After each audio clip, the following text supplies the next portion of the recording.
कितना सुखद होता है, कितना संतोषदायी होता है।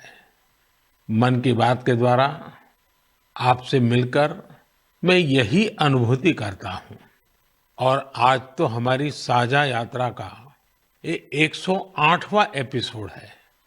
हमारे यहाँ 108 अंक का महत्व, उसकी पवित्रता एक गहन अध्ययन का विषय है। माला में 108 मन के, 108 बार जप, 108 दिव्य क्षेत्र, मंदिरों में 108 सीढ़ियां, 108 घंटियां, 108 का ये अंक असीम आस्था से जुड़ा हुआ है। इसलिए मन की बात का 108वां एपिसोड मेरे लिए और खास हो गया है। इन 108 एपिसोड्स में हमने जन भागीदारी के कितने ही उदाहरण देखे हैं, उनसे प्रेरणा पाई है। अब इस पड़ाव पर पहुंचने के बाद हमें नए सिरे से नई ऊर्जा के साथ और तेज गति से बढ़ने का संकल्प लेना है। और ये कितना सुखद संयोग है कि कल का सूर्योदय 2024 का प्रथम सूर्योदय होगा। हम वर्ष 2024 में प्रवेश कर चुके होंगे। आप सभी को 2024 की बहुत बहुत शुभकामनाएं। साथियों, मन की बात सुनने वाले कई लोगों ने मुझे पत्र लिखकर अपने यादगार पल साझा किए हैं। ये 140 करोड़ भारतीयों की ताकत है कि इस वर्ष हमारे देश ने कई विशेष उपलब्धियां हासिल की है। इसी साल नारी शक्ति वंदन अधिनियम पास हुआ, जिसकी प्रतीक्षा बरसों से थी। बहुत सारे लोगों ने पत्र लिखकर भारत के 5वीं सबसे बड़ी अर्थव्यवस्था बनने पर खुशी जाहिर की। अनेक लोगों ने मुझे G20 समिट की सफलता याद दिलाई। साथियों, आज भारत का कोना कोना आत्मविश्वास से भरा हुआ है।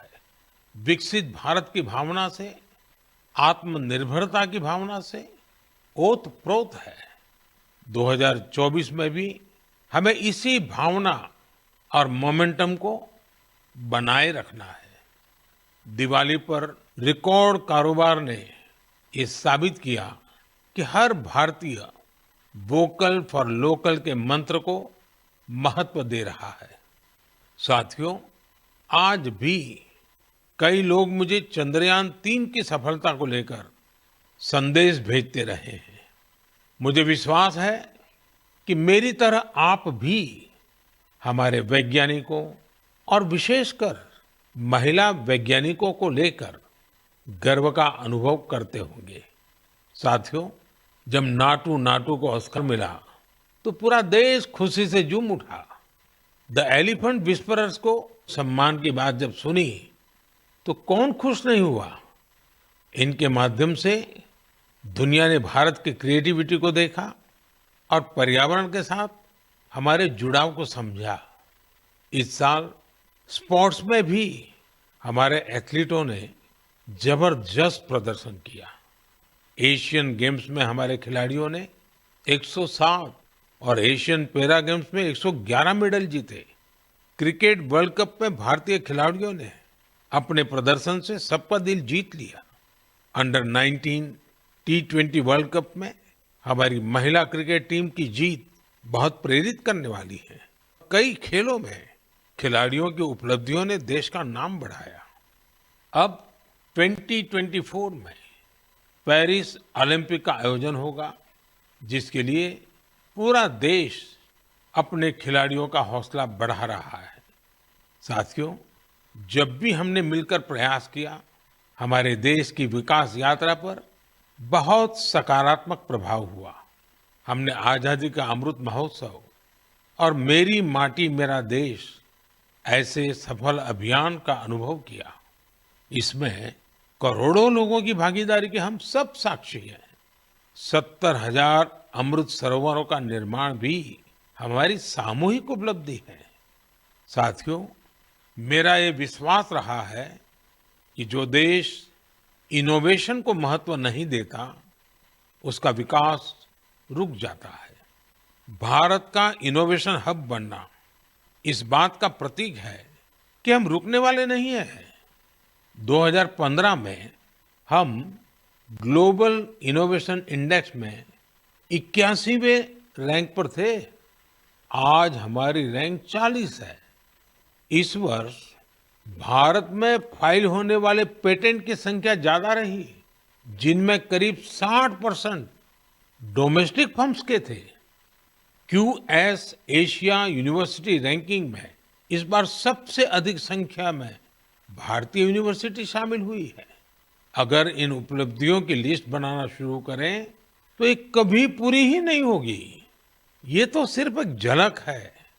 भारत का सामर्थ्य कितना प्रभावी है। हमें देश की इन सफलताओं से, देश के लोगों की इन उपलब्धियों से प्रेरणा लेनी है, गर्व करना है, नए संकल्प लेने हैं।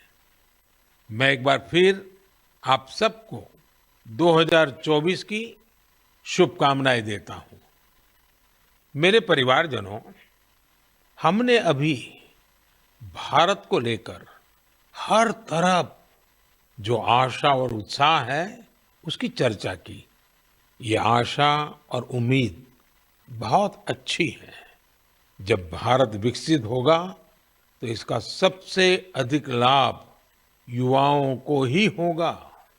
लेकिन युवाओं को इसका लाभ तब और ज्यादा मिलेगा जब वो फिट होंगे। आजकल हम देखते हैं कि लाइफस्टाइल रिलेटेड डिसीज के बारे में कितनी बातें होती हैं। ये हम सभी के लिए, खासकर युवाओं के लिए ज्यादा चिंता की बात है। इस मन की बात के लिए मैंने आप सभी से फिट इंडिया से जुड़े इनपुट भेजने का आग्रह किया था। आप लोगों ने जो रिस्पांस दिया उसने मुझे उत्साह से भर दिया है। नमो ऐप पर बड़ी संख्या में मुझे स्टार्टअप्स ने भी अपने सुझाव भेजे हैं। उन्होंने अपने कई तरह के अनूठे प्रयासों की चर्चा की है। साथियों, भारत के प्रयास से 2023 को इंटरनेशनल ईयर ऑफ मिलेट्स के रूप में मनाया गया। इससे इस क्षेत्र में काम करने वाले स्टार्टअप्स को बहुत सारे अवसर मिले। इनमें लखनऊ से शुरू हुए किरोज फूड्स, प्रयागराज के ग्रैंडमा मिलेट्स और न्यूट्रास्यूटिकल रिच ऑर्गेनिक इंडिया जैसे कई स्टार्टअप शामिल हैं। एल्पिनो हेल्थ फूड्स, अबोरियल और किरोज फूड से जुड़े युवा हेल्दी फूड के ऑप्शंस को लेकर नए नए इनोवेशन भी कर रहे हैं। बेंगलुरु के अनबॉक्स हेल्थ से जुड़े युवाओं ने ये भी बताया है कि कैसे वे लोगों को उनकी पसंदीदा डाइट चुनने में मदद कर रहे हैं। फिजिकल हेल्थ को लेकर दिलचस्पी जिस तरह से बढ़ रही है, उससे इस क्षेत्र से जुड़े कोचेस और ट्रेनर्स की डिमांड भी बढ़ रही है। जोगो टेक्नोलॉजी जैसे स्टार्टअप्स इस मांग को पूरा करने में मदद कर रहे हैं। साथियों, आज फिजिकल हेल्थ और वेलबींग की चर्चा तो खूब होती है, लेकिन इससे जुड़ा एक और बड़ा पहलू है मेंटल हेल्थ का। मुझे यह जानकर बहुत खुशी हुई है कि मुंबई के इन्फी हिल और योर दोस्त जैसे स्टार्टअप्स मेंटल हेल्थ और वेलबींग को इम्प्रूव करने के लिए काम कर रहे हैं। इतना ही नहीं, आज इसके लिए आर्टिफिशियल इंटेलिजेंस जैसी टेक्नोलॉजी का इस्तेमाल भी किया जा रहा है। साथियों, मैं यहाँ कुछ ही स्टार्टअप्स का नाम ले सकता हूँ क्योंकि लिस्ट बहुत लंबी है। मैं आप सभी से आग्रह करूंगा कि फिट इंडिया के सपने को साकार करने की दिशा में इनोवेटिव हेल्थ केयर स्टार्टअप्स के बारे में मुझे जरूर लिखते रहें। मैं आपके साथ फिजिकल और मेंटल हेल्थ के बारे में बात करने वाले जाने माने लोगों के अनुभव भी साझा करना चाहता हूँ। ये पहला मैसेज सदगुरु जग्गी वासुदेव जी का है। ये फिटनेस विशेष रूप से फिटनेस ऑफ द माइंड यानी मानसिक स्वास्थ्य को लेकर अपने विचार साझा करेंगे। इस मन की बात में मन के स्वास्थ्य पर बात करना हमारा सौभाग्य है। Mental illnesses and how we keep our neurological system are very directly related. How alert, static-free and disturbance-free we keep our neurological system will decide how pleasant we feel within ourselves. What we call as peace, love, joy, blissfulness, agony, depression, ecstasy, all have a chemical and neurological basis. Pharmacology is essentially trying to fix the chemical imbalance within the body by adding chemicals from outside. Mental illnesses are being managed this way. But we must realize that taking chemicals from outside in the form of medications is necessary when one is in extreme situation. Working for an internal mental health situation directly related. How alert, static-free and disturbance-free we keep our neurological system will decide how pleasant we feel within ourselves. What we call as peace, love, joy, blissfulness, agony, depression, ecstasy, all have a chemical and neurological basis. Pharmacology is essentially trying to fix the chemical imbalance within the body by adding chemicals from outside. Mental illnesses are being managed this way. But we must realize that taking chemicals from outside in the form of medications is necessary when one is in extreme situation. Working for an internal mental health situation or working system, the technologies of inner well-being is what we call as the yogic sciences. Let's make it happen. सामान्य तौर पर सद्गुरु जी ऐसे ही बेहतरीन तरीके से अपनी बातों को सामने रखने के लिए जाने जाते हैं। आइए अब हम जानी मानी क्रिकेट खिलाड़ी हरमनप्रीत कौर जी को सुनते हैं। नमस्कार, मैं अपने देशवासियों को मन की बात के माध्यम से कुछ कहना चाहती हूँ। माननीय प्रधानमंत्री श्री नरेंद्र मोदी जी के फिट इंडिया की पहल मुझे अपने फिटनेस मंत्र आप सभी के साथ शेयर करने के लिए प्रोत्साहित किया है। आप सभी को मेरा पहला सजेशन यही है, one can not out train a bad diet. इसका अर्थ ये है, आप कब खाते हो और क्या खाते हो इसके बारे में आपको बहुत सावधान रहना होगा। हाल ही में माननीय प्रधानमंत्री मोदी जी ने सभी को बाजरा खाने के लिए इनकरेज किया है, जो कि इम्यूनिटी बढ़ाता है और टिकाऊ खेती करने में सहायता करता है और पचाने में भी आसान है। रेगुलर एक्सरसाइज और 7 घंटे की पूरी नींद बॉडी के लिए बहुत ज़रूरी है और फिट रहने के लिए मदद करती है। इसके लिए बहुत डिसिप्लिन एंड कंसिस्टेंसी की ज़रूरत होगी। जब आपको इसका रिजल्ट मिलने लग जाएगा तो आप डेली खुद ही एक्सरसाइज करना स्टार्ट कर दोगे। मुझे आप सबसे बात करने और अपना फिटनेस मंत्र शेयर करने का अवसर देने के लिए माननीय प्रधानमंत्री जी का बहुत धन्यवाद। हरमनप्रीत जी जैसी प्रतिभाशाली खिलाड़ी की बातें निश्चित रूप से आप सभी को प्रेरित करेगी। आइए ग्रैंड मास्टर विश्वनाथन आनंद जी को सुने। हम सभी जानते हैं कि उनके खेल शतरंज के लिए मेंटल फिटनेस का कितना महत्व है। Namaste. I'm Vishwanathan Anand. You have seen me play chess, and very often I'm asked, what is your fitness routine? Now, chess requires a lot of focus and patience. So I do the following, which keeps me fit and agile. I do yoga 2 times a week. I do cardio 2 times a week. And 2 times a week, I focus on flexibility, stretching, weight training, and I tend to take 1 day off per week. All of these are very important for chess. You need to have the stamina to last 6 or 7 hours of intense mental effort, but you also need to be flexible to be able to sit comfortably, and the ability to regulate your breath to calm down is helpful when you want to focus on some problem, which is usually a chess game. My fitness tip to all Man Ki Baat listeners would be to keep calm and focus on the task at hand. The best fitness tip, for me, absolutely the most important fitness tip, is to get a good night's sleep. Do not start sleeping for 4 and 5 hours a night. I think 7 or 8 is an absolute minimum. So we should try as hard as possible to get a good night's sleep, because that is when the next day you're able to get through the day in calm fashion. You don't make impulsive decisions. You're in control of your emotions. For me, sleep is the most important fitness tip. आइए अब अक्षय कुमार जी को सुनते हैं। नमस्कार, मैं हूं अक्षय कुमार। सबसे पहले तो मैं हमारे आदरणीय प्रधानमंत्री जी का बहुत शुक्रिया करता हूं कि उनके मन की बात में मुझे भी अपने मन की बात आपको कह पाने का एक छोटा सा मौका मिला। आप लोग जानते हैं कि मैं फिटनेस के लिए जितना पैशनेट हूं, उससे भी कई ज्यादा पैशनेट हूं नेचुरल तरीके से फिट रहने के लिए। मुझे ना ये फैंसी जिम से ज्यादा पसंद है बाहर स्विमिंग करना, बैडमिंटन खेलना, सीढ़ियां चढ़ना, मुद्गर से कसरत करना, अच्छा हेल्दी खाना खाना। जैसे मेरा ये मानना है कि शुद्ध घी अगर सही मात्रा में खाया जाए तो हमें फायदा करता है। लेकिन मैं देखता हूं कि बहुत से यंग लड़के लड़कियां इस वजह से घी नहीं खाते कि कहीं वो मोटे ना हो जाए। बहुत जरूरी है कि हम ये समझे कि क्या हमारी फिटनेस के लिए अच्छा है और क्या बुरा है। डॉक्टर्स की सलाह से आप अपना लाइफस्टाइल बदलो, ना कि किसी फिल्म स्टार की बॉडी देखकर। एक्टर स्क्रीन पे जैसे दिखते हैं वैसे तो कई बार होते भी नहीं है। कई तरह के फिल्टर और स्पेशल इफेक्ट्स यूज होते हैं और हम उसे देखकर अपने शरीर को बदलने के लिए गलत तरीके शॉर्टकट का इस्तेमाल करना शुरू कर देते हैं। आजकल इतने सारे लोग स्टेरॉइड लेकर ये 6 पैक 8 पैक इसके लिए चल पड़ते हैं।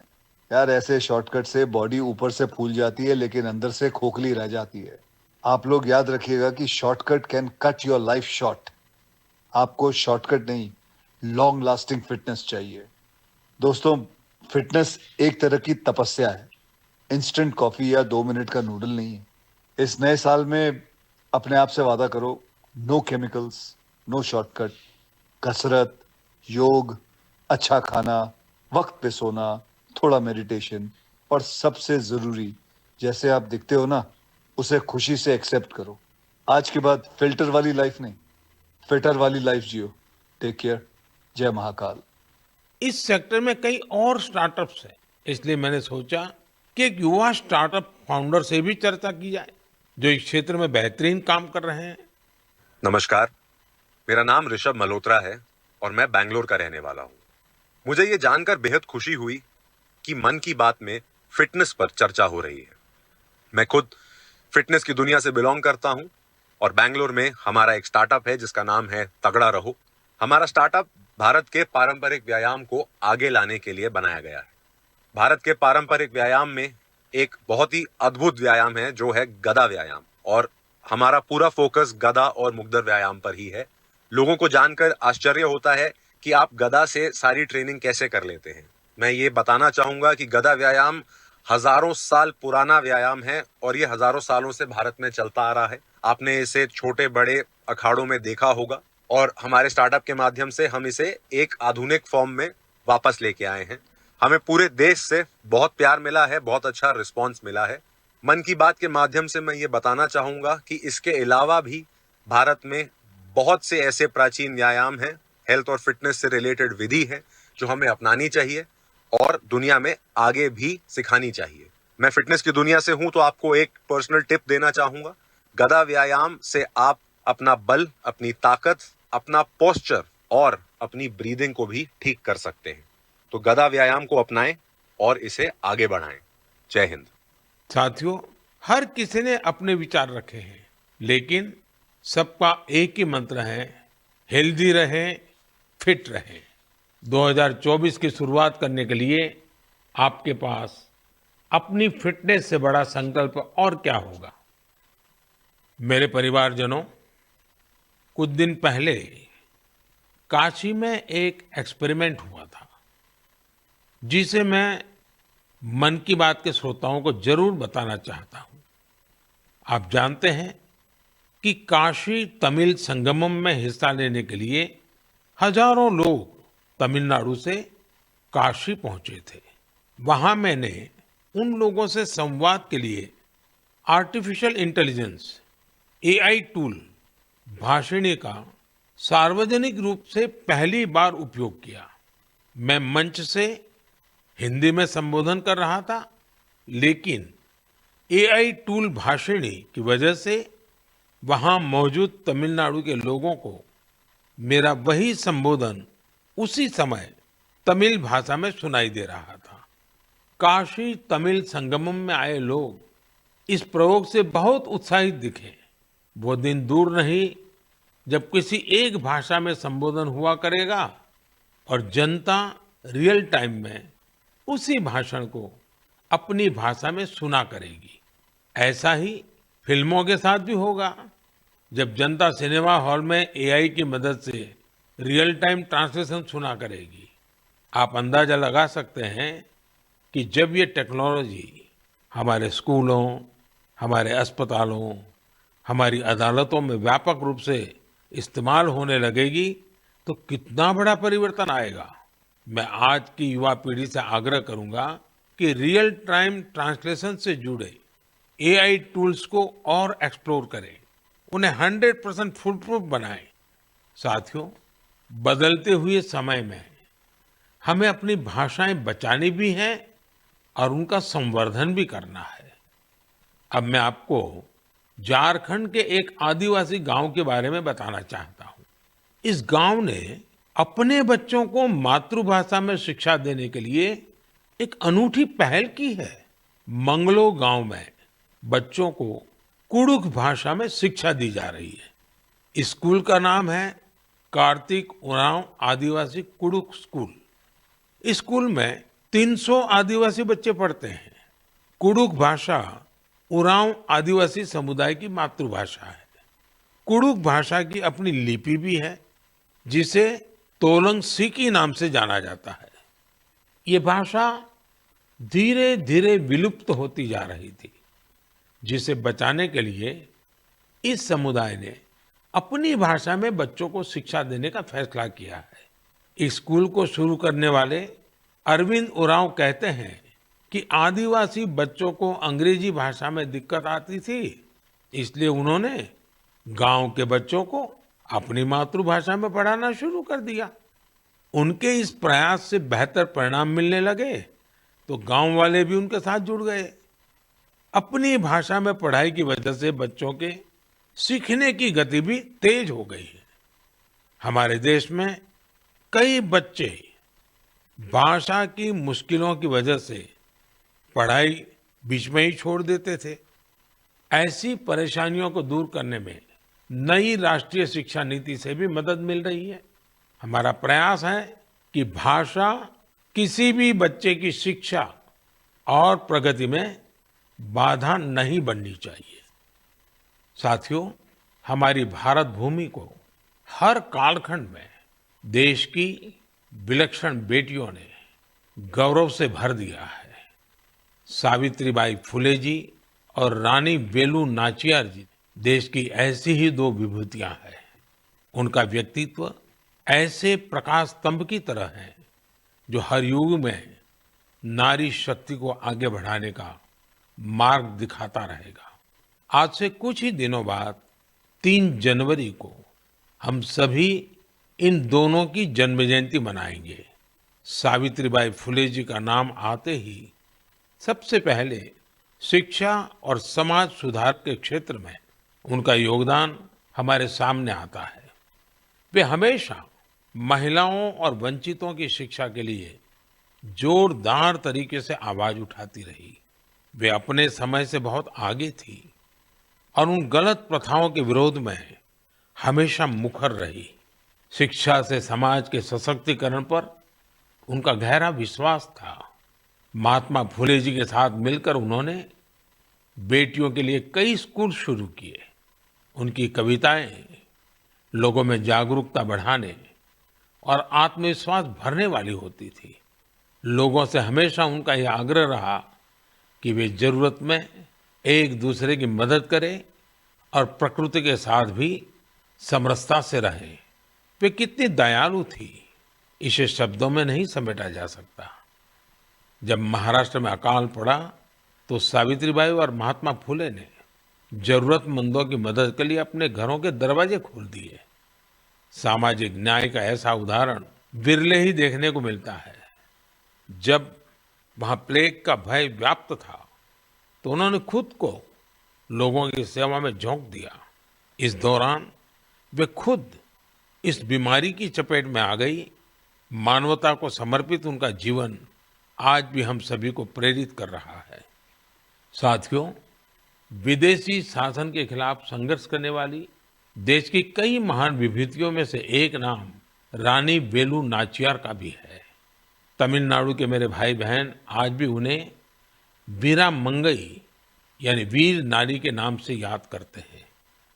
अंग्रेजों के खिलाफ रानी वेलु नाचियार जिस बहादुरी से लड़ी और जो पराक्रम दिखाया वो बहुत ही प्रेरित करने वाला है। अंग्रेजों ने शिवगंगा साम्राज्य पर हमले के दौरान उनके पति की हत्या कर दी थी, जो वहां के राजा थे। रानी वेलु नाचियार और उनकी बेटी किसी तरह दुश्मनों से बच निकली थी। वे संगठन बनाने और मरूद ब्रदर्स यानी अपने कमांडरों के साथ सेना तैयार करने में कई सालों तक जुटी रही। उन्होंने पूरी तैयारी के साथ अंग्रेजों के खिलाफ युद्ध शुरू किया और बहुत ही हिम्मत और संकल्प शक्ति के साथ लड़ाई लड़ी। रानी वेलु नाचियार का नाम उन लोगों में शामिल है जिन्होंने अपनी सेना में पहली बार ऑल विमेन ग्रुप बनाया था। मैं इन दोनों वीरांगनाओं को श्रद्धा सुमन अर्पित करता हूं। मेरे परिवारजनों, गुजरात में डायरा की परंपरा है। रात भर हजारों लोग डायरा में शामिल होकर के मनोरंजन के साथ ज्ञान को अर्जित करते हैं। इस डायरा में लोक संगीत, लोक साहित्य और हास्य की त्रिवेणी हर किसी के मन को आनंद से भर देती है। इस डायरा के एक प्रसिद्ध कलाकार हैं भाई जगदीश त्रिवेदी जी। हास्य कलाकार के रूप में भाई जगदीश त्रिवेदी जी ने 30 साल से भी ज्यादा समय से अपना प्रभाव जमा रखा है। हाल ही में भाई जगदीश त्रिवेदी जी का मुझे एक पत्र मिला और साथ में उन्होंने अपनी एक किताब भी भेजी है। किताब का नाम है social audit of social service. एक किताब बड़ी अनूठी है। इसमें हिसाब किताब है। ये किताब एक तरह की बैलेंस शीट है। पिछले 6 सालों में भाई जगदीश त्रिवेदी जी को किस किस कार्यक्रम से कितनी आय हुई और वो कहाँ-कहाँ खर्च हुआ, इसका पूरा लेखा जोखा किताब में है। ये बैलेंस शीट इसलिए अनोखी है क्योंकि उन्होंने अपनी पूरी आय एक एक रुपया समाज के लिए स्कूल, हॉस्पिटल, लाइब्रेरी, दिव्यांगजनों से जुड़ी संस्थाओं, समाज सेवा में खर्च कर दिया। पूरे 6 साल का हिसाब है।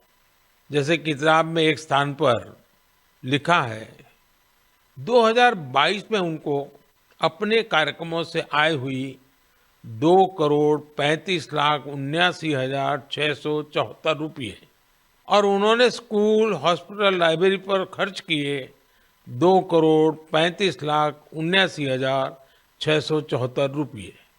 उन्होंने 1 रुपया भी अपने पास नहीं रखा। दरअसल इसके पीछे भी एक दिलचस्प वाक्य है। हुआ यूं कि एक बार भाई जगदीश त्रिवेदी जी ने कहा कि जब 2017 में वो 50 साल के हो जाएंगे तो उसके बाद उनके कार्यक्रमों से होने वाली आय को वो घर नहीं ले जाएंगे बल्कि समाज पर खर्च करेंगे। 2017 के बाद से अब तक वो लगभग 8.25 करोड़ रुपए अलग अलग सामाजिक कार्यों पर खर्च कर चुके हैं। एक हास्य कलाकार अपनी बातों से हर किसी को हंसने के लिए मजबूर कर देता है, लेकिन वो भीतर कितनी संवेदनाओं को जीता है, ये भाई जगदीश त्रिवेदी जी के जीवन से पता चलता है।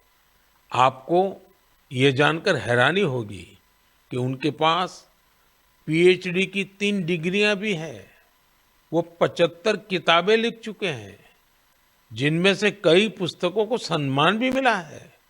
उन्हें सामाजिक कार्यों के लिए भी कई पुरस्कारों से सम्मानित किया जा चुका है। मैं भाई जगदीश त्रिवेदी जी को उनके सामाजिक कार्यों के लिए बहुत बहुत शुभकामनाएं देता हूं। मेरे परिवारजनों, अयोध्या में राम मंदिर को लेकर पूरे देश में उत्साह है, उमंग है। लोग अपनी भावनाओं को अलग अलग तरह से व्यक्त कर रहे हैं। आपने देखा होगा, बीते कुछ दिनों में श्री राम और अयोध्या को लेकर कई सारे नए गीत, नए भजन बनाए गए हैं। बहुत से लोग नई कविताएं भी लिख रहे हैं। इसमें बड़े बड़े अनुभवी कलाकार भी हैं, तो नए उभरते युवा साथियों ने भी मन को मोह लेने वाले भजनों की रचना की है। कुछ गीतों और भजनों को तो मैंने भी अपने सोशल मीडिया पर शेयर किया है। ऐसा लगता है कि कला जगत अपनी अनूठी शैली में इस ऐतिहासिक क्षण का सहभागी बन रहा है। मेरे मन में एक बात आ रही है कि क्या हम सभी लोग ऐसी सारी रचनाओं को एक कॉमन हैशटैग के साथ शेयर करें।